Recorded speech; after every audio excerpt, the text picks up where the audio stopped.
नमस्कार, घटना चक्र बुक वीडियो के इस शैक्षणिक मंच पर आपका स्वागत है।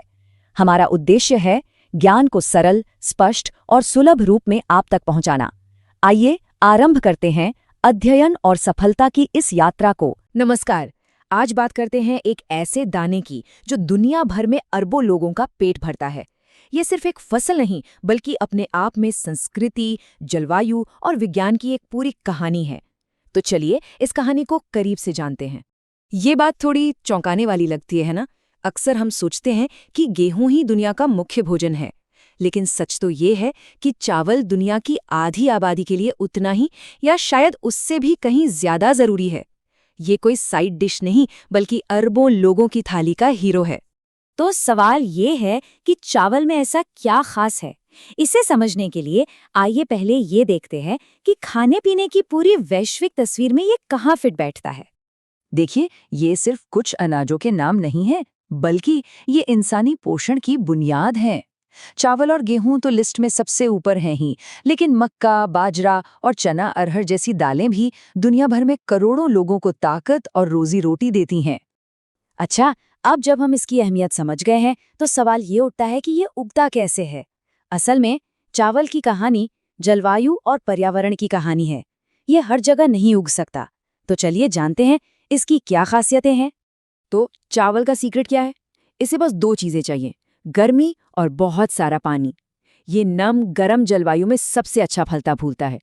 तो अगली बार जब आप चावल के बारे में सोचें तो उन हरे भरे पानी से लबालब खेतों की तस्वीर याद कीजिएगा। वही इसका असली घर है। ये एक दिलचस्प सवाल है। अगर चावल को इतना पानी चाहिए तो क्या इसका मतलब ये है कि ये सिर्फ बहुत बारिश वाले इलाकों तक ही सीमित है? यहीं पर इंसानी जुगाड़ और दिमाग काम आता है। और ये देखिए, कमाल की बात है कि हमने कुदरत के साथ कैसे तालमेल बिठाया है। सिंचाई यानी इरिगेशन जैसी टेक्नोलॉजी ने हमें कुदरत की सीमाओं को पार करने में मदद की है। इसकी वजह से हम सूखी जगहों पर भी चावल उगाकर करोड़ों लोगों का पेट भर पा रहे हैं। ये प्रकृति और टेक्नोलॉजी का एक बेहतरीन संगम है। अब ये स्लाइड दिखाती है कि चावल कितना फ्लेक्सिबल है। ज्यादातर जगहों पर ये खरीफ की फसल है जो साल के अंत में नवंबर-दिसंबर में काटी जाती है। लेकिन जावा और तमिलनाडु जैसी जगहों पर खेल ही अलग है। वहां उत्तर पूर्वी मानसून की बदौलत किसान अप्रैल-मई में भी एक और फसल ले पाते हैं। तो हमने देख लिया कि चावल कैसे उगता है, पर क्या हम इसके भविष्य को भी सुरक्षित रख सकते हैं?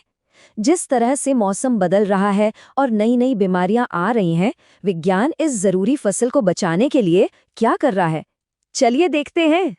इस कहानी की शुरुआत होती है 1960 में फिलीपींस से, जहां एक बहुत ही महत्वपूर्ण संस्था, अंतर्राष्ट्रीय चावल शोध संस्थान यानी IRRI की नींव रखी गई। ये सिर्फ एक रिसर्च सेंटर नहीं था, बल्कि चावल के भविष्य को बचाने की दिशा में एक बहुत बड़ा कदम था।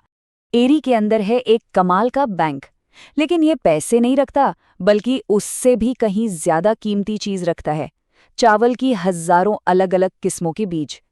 ये एक तरह से पूरी दुनिया के लिए एक सेफ्टी लॉकर है, जो ये पक्का करता है कि भविष्य की चुनौतियों जैसे मौसम में बदलाव या नई बीमारियों से लड़ने के लिए हमारे पास जेनेटिक वैरायटी हो। तो एक तरफ तो है पुरानी किस्मों को बचाना, लेकिन दूसरी तरफ है कुछ नया बनाना यानी इनोवेशन।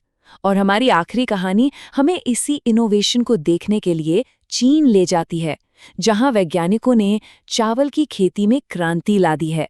चीन ने हाइब्रिड चावल की टेक्नोलॉजी को पूरी तरह से अपना लिया है। इसे ऐसे समझिए जैसे दो अलग अलग किस्मों को मिलाकर एक सुपर किस्म बना दी हो, जो ना सिर्फ ज्यादा पैदावार देती है बल्कि बीमारियों से लड़ने में भी ज्यादा मजबूत होती है। और चीन में ये कोई छोटा मोटा प्रयोग नहीं बल्कि एक राष्ट्रीय मिशन बन चुका है। और ये चार्ट इस क्रांति का पैमाना दिखाता है। सोचिए जरा, चीन की आधी से ज्यादा चावल की जमीन पर अब हाइब्रिड किस्में उगाई जाती हैं। ये सिर्फ एक आंकड़ा नहीं है, बल्कि ये इस बात का सबूत है कि कैसे एक देश अपनी बढ़ती आबादी का पेट भरने के लिए विज्ञान और नई सोच पर दांव लगा रहा है। तो आखिर में हम एक बड़े सवाल पर आकर रुकते हैं। खाद्य सुरक्षा का भविष्य किसमें है?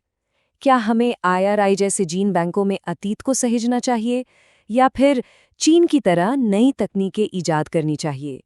शायद असली जवाब इन दोनों के संतुलन में ही कहीं छिपा है। इस पर सोचिएगा जरूर। इस विश्लेषण में शामिल होने के लिए धन्यवाद।